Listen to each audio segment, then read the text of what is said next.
90% of chronic conditions are linked to imbalances in the gut. How important it is for a baby to go through the birth canal and get those precious microbiomes on them. My daughter may have had 4 to 6 times higher risk of asthma because of the way she was born. It is a fine balance, and it is a relationship that has to be managed. I think a lot of people don't realize that when you have a partner, whether you're married to your partner or you have a business with a partner, it's a relationship that requires work and working things out. And like you said, clarity about the division of labor. You know, one thing I always tell people about raising kids is teach your kids how to sell. Hi, I'm Alice Hyman, the host of Sales Talk for CEOs. I have this podcast because I want to share the stories of female founders who are building incredible companies while juggling family, health, finding funding, and of course, revenue growth. It's so important to me to share these stories, and I really want you to help me. So here's what you've got to do. 70% of you who listen and love the show haven't subscribed yet. Help me amplify these voices by hitting the subscribe button. And of course, then you won't miss an episode. Thank you so much for being part of this journey. It means the world to me. Now let's get into the episode.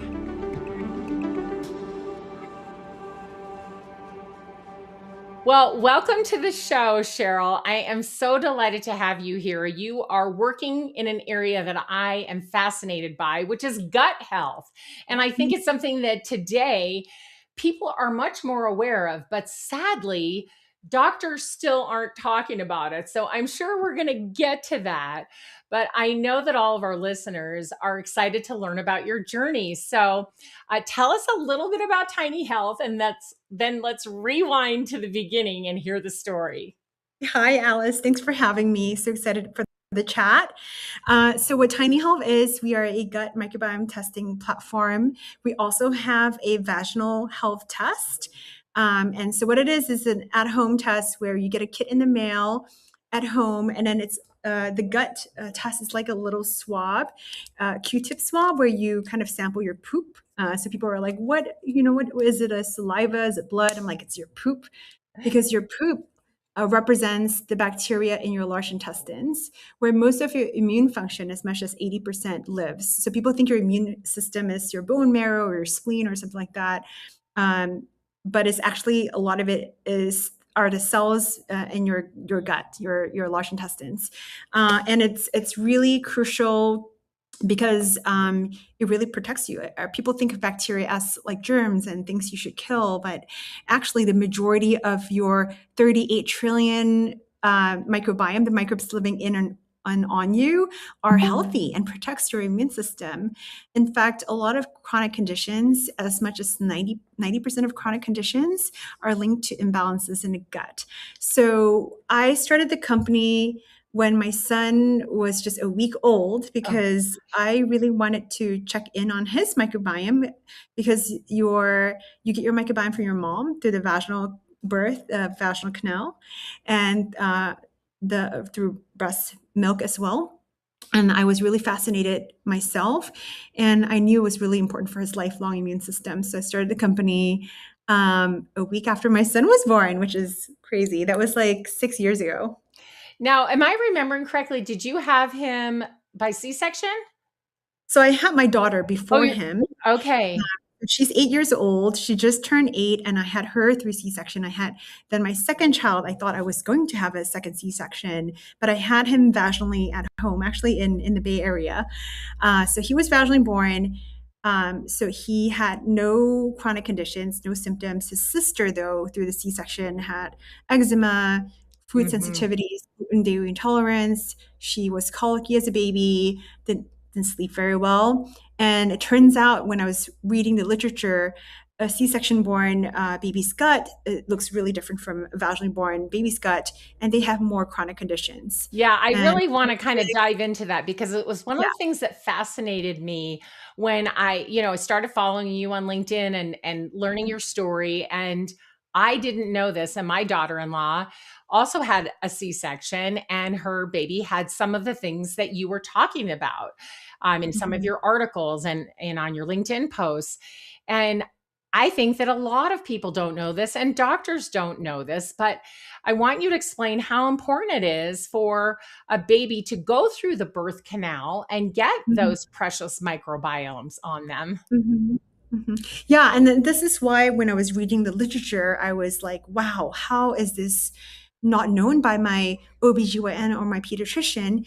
And doctors are great, especially for acute conditions, but when they were studying, med school, like there was no education on nutrition or the gut microbiome, right? So I've had to, and I know lots of literature has come out, in the past 10 years. And so I had to do the research myself.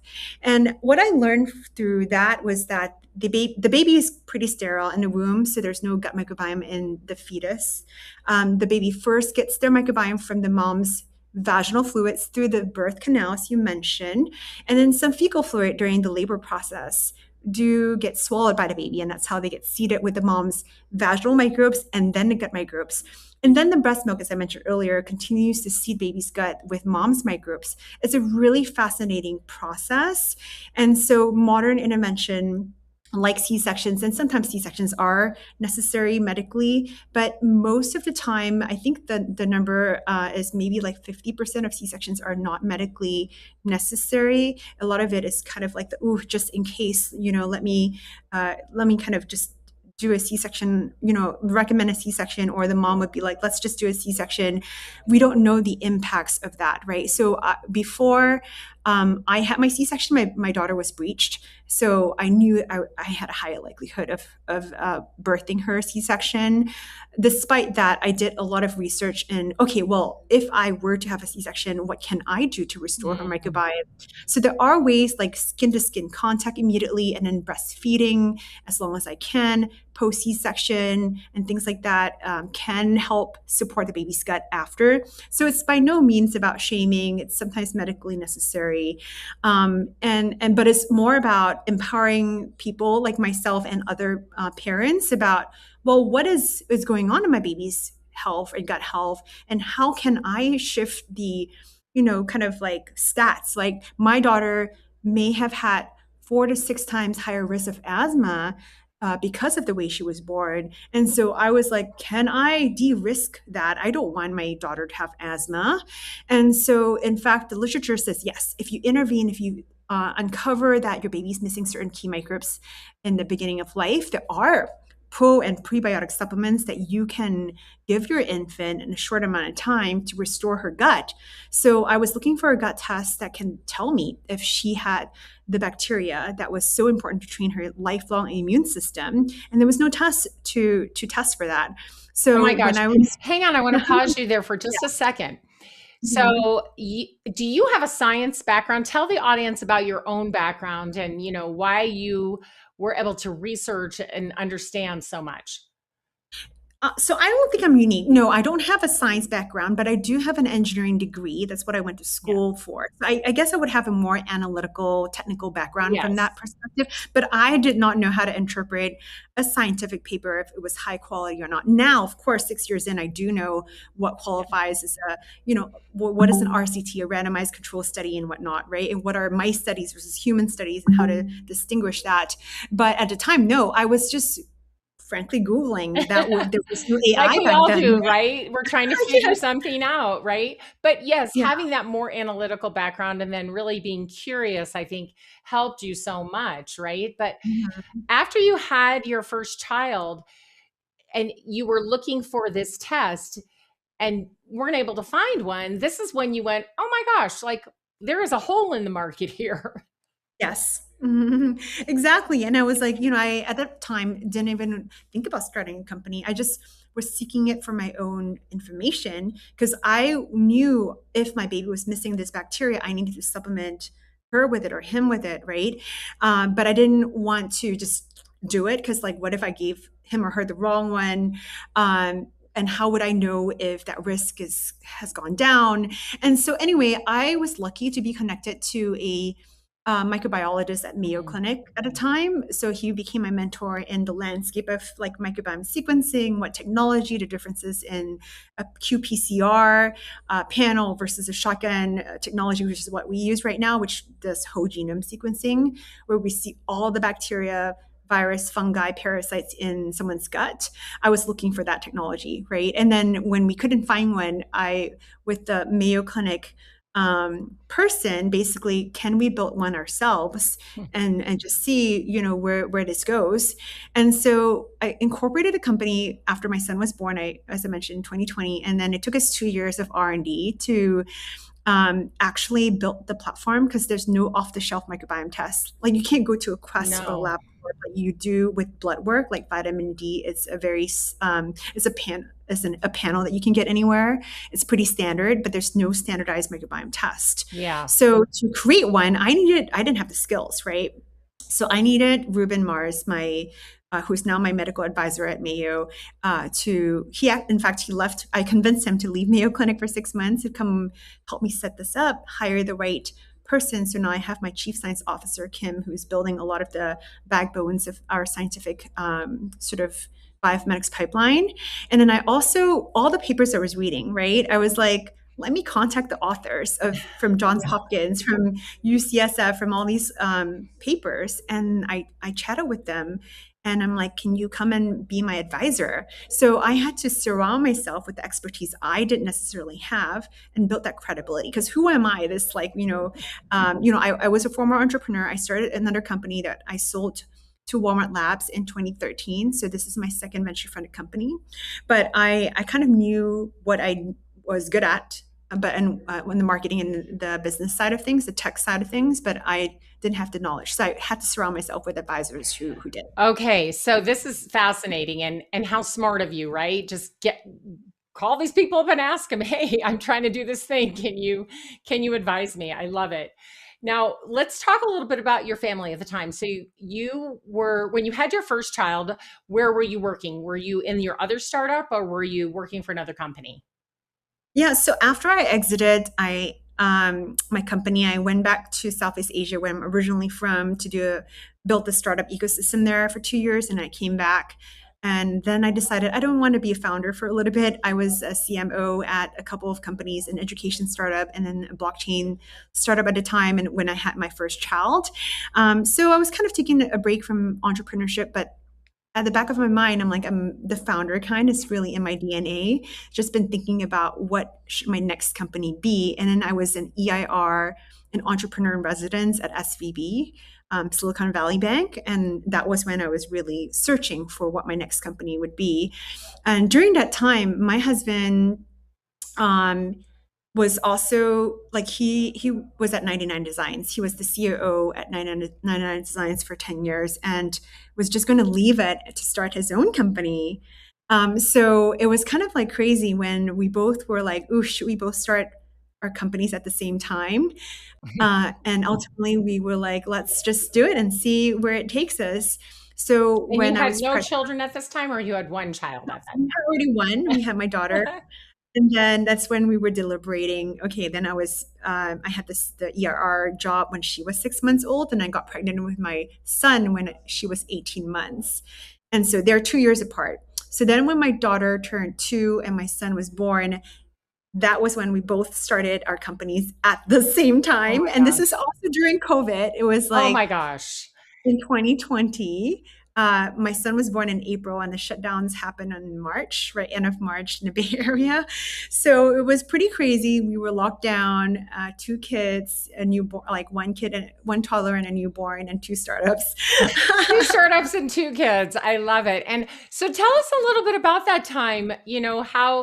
What were some of the great things and what were some of the struggles? And having 2 founders, I would imagine that is not the easiest thing in the world. I would not recommend it. To be frank, I think we're just a crazy household and both really type A type people. I think for me though, because this was my second company, I'd been through the first one. So I kind of already knew kind of the motion of what it takes to start a company. I was less worried about, what I didn't know. Of course, there's always new things you learn about a new company. Like I've never started a digital health company, right? My previous company was in a different space. It was good in the sense of when I started the company in 2020, I had time when my newborn was, like in the first year of life. His life, I invested in R&D. Basically, I funded a study with 9 other moms around the same time as me to get the mom's pregnant samples, vaginal and gut test, and then the baby's guts in the first year of life. So for me, that was like I put in 50K of my own money to see the data and see if I can build the pipeline myself with contractors, basically. And then I didn't raise my seed round until a year out. So my son, when he turned a year old, exactly like in April 2021 was when I raised my 4.5 million seed round with the outcome of the data from that 9 moms that I self-funded, and then building the pipeline by myself. And then after that seed round in 2021, it took us another year to finish up the R&D, and that was when Ruben left Mayo for 6 months to come help me. Because we hired our first scientist, our first engineer, first product manager with that funding. And then we formally launched the product in April of 2022. So everything seems to be happening in around April. Oh my gosh. And so at this time, did you have any help? Did you have family that was helping? Were you and your husband just juggling the 2 kids? Like, what did that look like? Yeah. So my mom was supposed to come and help out actually, but because of COVID, she couldn't make it. So I was quite crushed that she wasn't able to be there for my son's birth. And I had, because I had a C-section on my daughter and she was there. And then I had this magical vaginal birth at home. And I wish my mom was there to witness it, but she wasn't. And, we just had to hire a nanny, and it was definitely expensive. But we wanted to be safe, weren't comfortable with the daycare situation. They were closed anyway. But midway through, I think by June, things started to open up a little bit, and we were able to send our daughter to daycare. So we had that, and then a nanny at home with the newborn. And then we had nanny shares with neighbors that we trusted and things like Yes. that. And this is so important to talk about because I think a lot of women, and I mentioned to you before we started recording, one of the CEOs I know was asking me, oh my gosh, should I have a baby?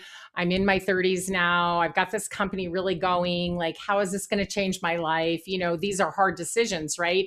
And you and I both agreed there's never a good time to have a baby, right? But I think it is important to know that you're not going to do it alone. If you're going to run a company and drive revenue, and Mhm. go get funding and do all of these things, you have to have help. And I think this is where some founders get themselves in trouble, thinking they can do it all. Like people, oh, you can have it all. You can have it all.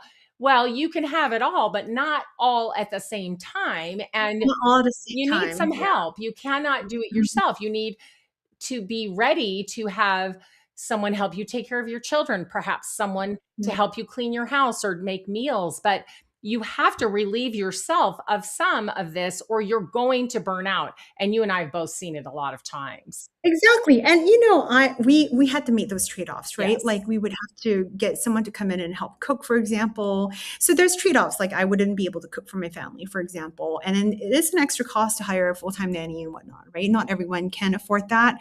So I do think it's a question of like, do you have the finances ready to be able to do that, right? We were lucky in that we had the resources. And then also I just had my third baby, so in a question of like, I was actually done with 2, and then my husband really wanted a third. And then my older daughter really wanted a baby sister. I gave her a baby brother. he, he just turned 13 months old. And this was, at this point, I'm like 40. I was 41 when I gave birth to him. So I was quite, I'm 42 now. And so even in that, like we're at such a like point in our company now. We're growing. We grew 4x, in the Amazing. past year. And it's like, is this a good time to have a baby? Probably not, right? Because we're growing so quickly. But like, there's never a good time. You just make it work. I mentioned to you before the call, I didn't want to live till I was 70 years old and look back and, oh, I wish I had my third kid, but I didn't have it because I was too busy working. Like this is a life decision that you cannot reverse, right? So I am in my heart, I kind of like wanted a third. I was just not sure how I would manage it. But you know what? It takes a village, So I'm very lucky. So after, I mentioned my mom couldn't come to help us, but when COVID kind of was like all this stuff was lifted, when my son was 2 years old, my mom came and finally, and she decided like, you do want me to stay? I'm like, actually, I'm starting to grow Tiny Health, and why don't you come and help me be my fulfillment officer? So we were shipping Tiny Health kits from our house, from the front door. USPS was coming to pick it up, and because we were low volume, I didn't want to outsource it to a 3PL. So my mom moved with us to Austin from the Bay Area, and like she actually headed up our fulfillment office. I hired her full time. I pay her a salary, and she helps with the kids too, of course. But she has single-handedly packed over 100,000 Tiny Health kits, Go gut mom, tests. right? I And she, mean, amazing. mhm, And this is the way we do it, right? We get family, we get friends, we pay mhm, for whatever help we can pay for. But I think it is a big decision financially when someone tells me, "Oh, I want to go out on my own and I've got this idea." And I'm like, "Well, how much money have you saved? Because you need to be able to float your entire family for a year." mhm, And yeah, that's a lot of money. And I think people don't always think about it's not just the money to build the company. And yes, you're going to go out and maybe get loans or get investors, but it's also the money to sustain yourself and your family so that you can stay sane. And I just see so many female founders, especially, the guys, fortunately or unfortunately, right? They don't have quite as much pressure because they're the dad. And, the mhm, moms take on a lot, right? They take on a lot with the kids and the household. mhm, And then, of course, we mhm, have our own hormonal health to deal with yeah. as we age. You went right from, having a baby and you'll be now slipping into perimenopause, right? I know, crazy. And guys don't have that. So we have these little extra added things. And to keep ourselves as women driving revenue at a company from burning out, all these Mhm. things you're talking about are so important. And on top of that, giving yourself some grace and not trying to be perfect at everything. Yeah, and really ask for help, right? But also in the conversation of trade-offs, right? With my kids, I'm so passionate about breastfeeding too, and that's hard. I have to travel so much, and so we ended up recruiting my mom's sister to help me with my third child. And that was the condition I told my husband: if we want a third child, I need full-time support to be because I'm running this company. And so we had made certain concessions, and I also told my husband, you need to take care of the other two kids, get them to bed. And so I don't like nagging them to brush their teeth and get ready for bed. So it's his responsibility. And he happily agreed to do it. So again, division of labor, because I cannot do everything. And so then my aunt now travels with me with my infant, because I am so passionate about breastfeeding and being with him, right? So you got to make these trade-offs and That understand is what you so awesome that you can do that. When I was young and my son was young and I was traveling, my mom lived with us. Again, like that was big trade off for her, trade off for me, but worked out. I was single mom at the time, and she would travel with me and my son. And I Mhm. think sometimes as female founders, we're just not thinking of all the options. There's a lot, and Mhm. we've got to think about them and take advantage of them. I mean, we have good friends who would gladly help us if we would just ask them. We have family Yeah. members that would gladly help us if we would just ask them. Yeah, exactly. So your sister, your husband's sister came. No, my mom's Oh, your sister came. mom's So sister. So your my auntie. Uh-huh. yes. Yeah, and in a way, she was happy to do it, and we do pay her a fair wage, right? So it's not like all just free support in a way. Again, like rather than hiring a nanny like who lives with us, I'd rather have my aunt come live with us, and she loves my baby like her own, right? So it is really sweet. Makes a big difference. Okay, so here we are juggling the family, having some strong conversations with our spouse about you're going to help with these things. And I'm sure Mhm. the thing about our wonderful men in our lives is most of them really are happy to help, but you just sort of have to tell them what you need, tell them what to do. Exactly. And I think a lot of us feel like they should read our minds and somehow know what to do, but Mhm. that's the fact is they don't. But when we do ask and we're specific about what we need, like you said, I need you to get their teeth brushed and get them to Yes. bed, he can do it, right? And Yeah, gladly, right? exactly. I mean, I think we just need to be better negotiators, frankly. And I think that's one thing about women. Sometimes we don't ask what we want for what we want. And I think I've learned that you just have to, yeah, you just have to ask. You don't know. And this Yeah. carries through in the way I work professionally as well. You know, if you don't ask, you don't know. You don't like, you know, you don't take, you don't get the shots you don't take, right? Yeah, no, that's so true. And you did ask for help from people you didn't even know. Like, I read your paper and I'd like your help, Exactly. right? But all they can Yeah. say is no. So why wouldn't you ask, right? And I think that's one of my superpowers being a founder and kind of like how, you know, people always say, oh, like you're the most go-getter person I've ever known. I get that a lot because it's just kind of like what are you afraid of? I think I see sometimes people are afraid to ask because maybe they're afraid of annoying someone or like looking silly or demanding or what. There's a way of doing it authentically and genuinely and not being needy, but it's kind of like not like you need help all the time. It's like you can also try to be helpful, like, you know, like genuinely offer help and then ask for help too, right? You know what I mean? At the end of the day, it's all people love to help, right? They want to feel useful and helpful. And so, and I certainly want to do that too. So it's a mutual relationship. So all of this is going on with your family, and you're one of the lucky ones, as you mentioned, that you have help. But I think a lot of the female founders we know could have more help if they asked, as we've been discussing. So you're growing the company now. It was, 2022. You moved to Austin. Everything happened in April. I love it. And now you're there. You've been now 4 years, 4 years right? almost, yeah. Mhm. And you're really growing the company, and it's fun to watch you on LinkedIn and all of the amazing things that are happening.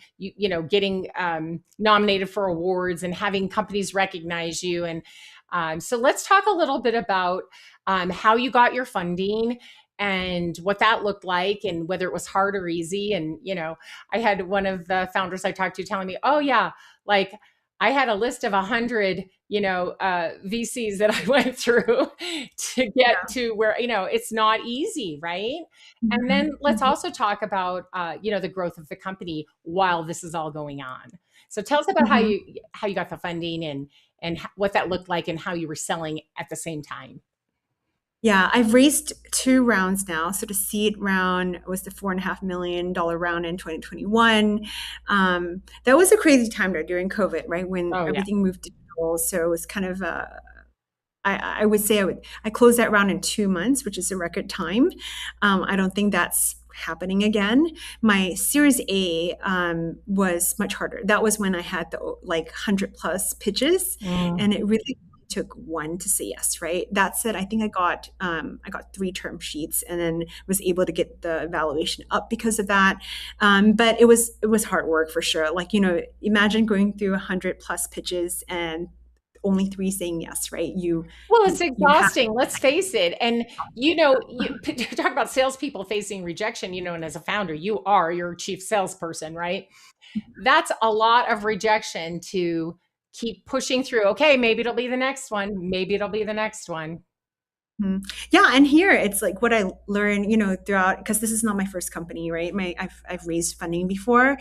I've noticed emotionally there's so much maturity that you need to have as a founder because with the moment you get a no, or someone just interested on a call, then you get your next pitch, your confidence goes down. It really tanks. So I've learned how to take breaks in between calls, Yeah. take a breather, and reset. You almost cannot bring that energy across to the next call because they can smell. Oh, They can yeah. smell your and your yeah. Absolutely, 100%. You are so, so right, Cheryl. And it's the Mhm. same in sales. You send your salespeople out to sell, they get knocked down so many times, they're bringing that energy with them. And they Mhm. need to shift their mindset, shift their energy so that rest and rejuvenation in between. Okay, I'm ready to go again, right? Mhm. Yeah, and it's not hard. It's not easy, right? I mean, it's kind of like, but you know, you have to really mentally prep yourself for that. And so this time around, I'm raising the next round. as well. I mean, it's kind of like I'm so much better now at controlling my emotions. And then as you grow the company to later stages, the pool of investors who would invest in larger rounds becomes smaller, right? So you may start with 100 plus VCs at a seed round A, and then at the B and C, maybe it's 50, maybe it's 20. So it's kind of like it gets tougher and tougher, but the pool is smaller as well. Yeah. What are some of the things that you do though to keep or to switch your mindset, keep yourself positive so you can go back and do another pitch? Yeah, I mean, it's hard, but I also think we're doing really well. So sometimes when people say no, you really have to like be okay. Well, they don't get it, or they're missing a certain point, and then you also have to control your emotions, not to get angry and like pissed off that someone didn't get your thing. And so the nice thing about AI now is like you have a companion. So I have kind of this AI advisory board, so to speak, with different kind of personas. Like I would tell them what the VC said if they pass or gave me feedback. And then my response to them, my first response would be pretty defensive usually. So I would put it into the chat. Sometimes you just have to write it out and get it out of your chest, and then it feels better. And then the AI would write back and be like, that sounds really defensive. What Ah, they don't mean it this way, and this is what they. So it's kind of like that buddy, which I never had before, right? So in a way, AI has changed, how I approach things because now have a buddy to chat with, yeah. to be my like thought partner. I have my co-founder too, and so sometimes I also surround myself with people who remind me that we're doing great. Cheryl, cheerleaders, right? They're cheering me on. So either it's my real co-founder or it's an AI, because sometimes you just want to tell your co-founder, your team what's going on, and then That's the AI is the true. companion. Who Yeah. is your co-founder and how did you find your co-founder? His name is Donald. He lives in Toronto, in Canada. And I found him through On Deck. On Deck is this, how do you say, like they used to have an in person networking group for founders who are all starting companies. I was in On Deck batch one, two, three. And I met him through a founder co matching like thing that they don't have anymore. So I was very lucky. I was interviewing a bunch of people there, and I think three people were very like close to being my co-founder, and he was like the best fit from a personality perspective. And he is so amazing, and I could not be running this company without him. How many did you go through before you got it down to 3? Um, I don't know, maybe 25. And also he was kind of like what I would call a late co-founder, right? So I started the company I think like 2 years in before he joined. And I was also like, do I bring on a co-founder? Mhm. Do I not? What does that dynamic look like? What if he's not the right one? And he's also like he's not married, he doesn't have kids. And at the time, it was the mission was so tight to the mom baby connection. Now we've expanded the test to adults and longevity and menopause, like healthy aging and things like that. We do a lot of research as well. So I was like worried about that at first, but it just worked out. I lucked out on him really. He leads the growth team. He leads the tech team as well. Areas that, for example, tech was one of I know tech, but I needed someone to lead my engineering team, and he was perfect for that. So again, I think like in kind of weighing like, okay, then I would have to give him sufficient equity to motivate him. Like Yeah. it's not like half at that point, right? So he doesn't get half, but sufficient enough to keep him motivated. And then also he has to kind of like, your division of responsibility has to be kind of a good match. So you don't have a co-founder who's overlapping on your skills, right? Then you would kind of butt heads. So he takes on things that I don't, and vice versa. So it's been a really perfect match. Oh, that's so good to Mhm. hear. And I think that is, a question that a lot of female founders have about taking on a co-founder if they've started on their own. And Mhm. some, of course, started together. So it just depends. But it is a fine balance and it is a relationship that has to be managed. And I think a lot of people don't realize that when you have a partner, whether you're Mhm. married to your partner or you have a business with a partner, it's a relationship that requires work and working things out. And like you said, clarity about the division of labor. clarity, but also trust and respect, right? Mhm. So he respects my opinion, and I'm a lot older than he is. But I also respect him and the expertise he brings to the table. He's my, like, he does all our financials, our projections, our planning. Like, there's just so much that, like, it's too much for one person to do, like for me. So at first I was like, oh, I can do this by myself. But really, truly, Yeah. like, it would just It's be too 10x much. harder. Yeah, yeah. So let's talk about sales a little bit, my favorite thing. Mhm. And Yeah. so how did you start selling? When did you start selling? How did you Mhm. start selling? Kind of explain that process and the growth of your sales. One thing I always tell people when about raising kids is teach your kids how to sell.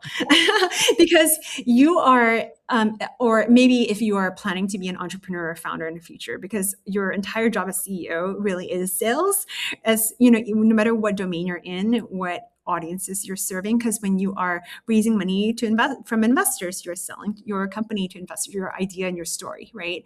When you are hiring employees, you're selling to them your company's mission, and then customers, right? So we started our company in 2022, April, as I mentioned, selling D2C and from an online digital health product perspective.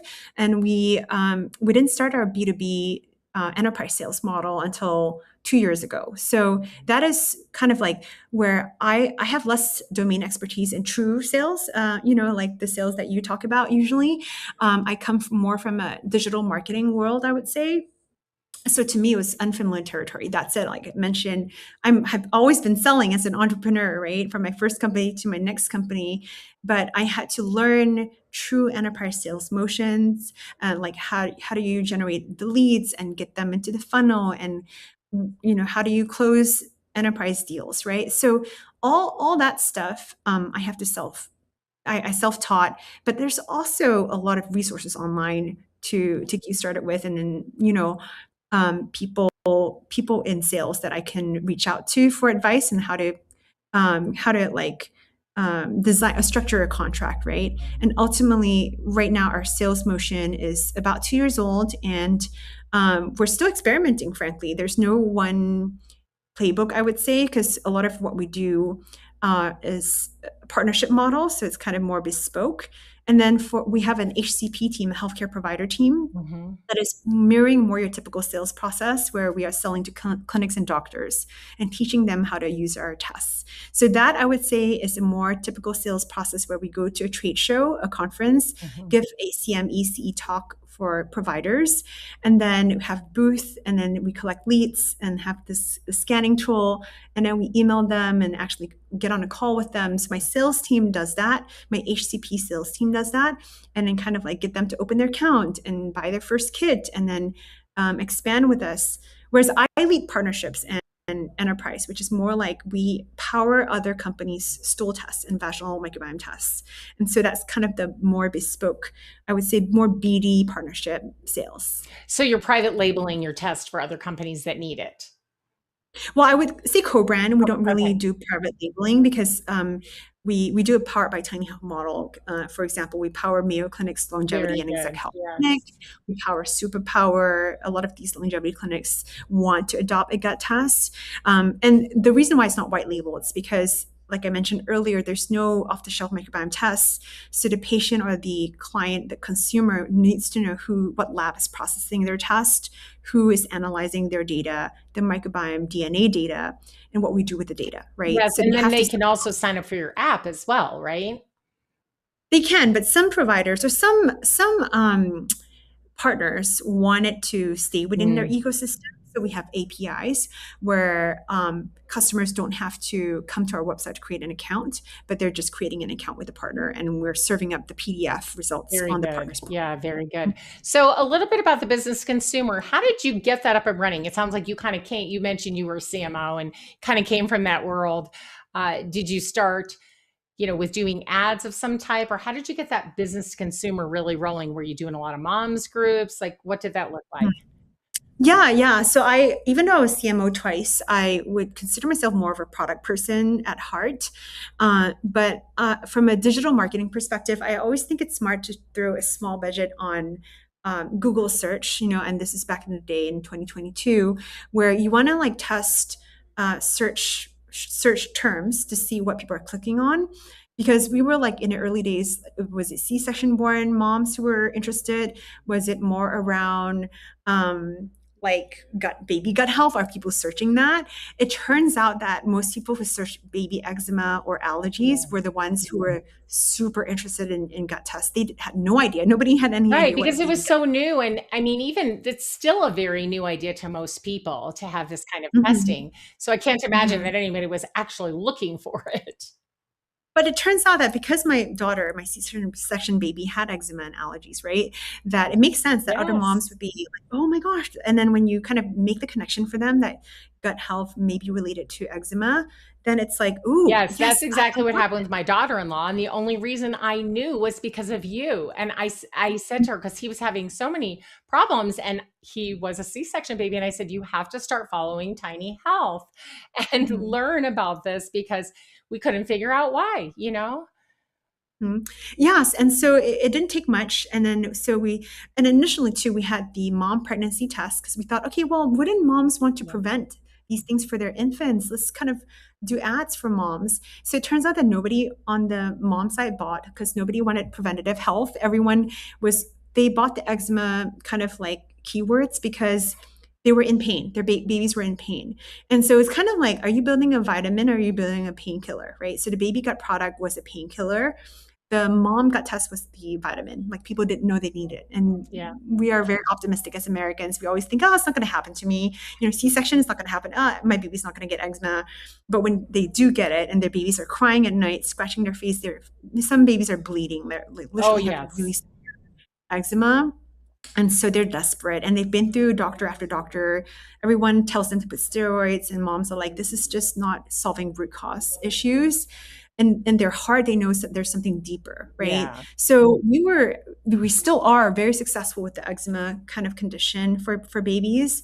And then like the next indication would be allergies and then sleep. Who doesn't want their baby to sleep well, right? A lot of times if the baby doesn't sleep well, there's something in their gut. We see this all the time. There's a very strong connection between sleep and gut, even for adults, right? The gut brain axis, the gut mood connection, the gut hormone connection now with menopause. And now menopause is like making waves, because women are Finally. like, yes, it's getting the right attention, women's health, right?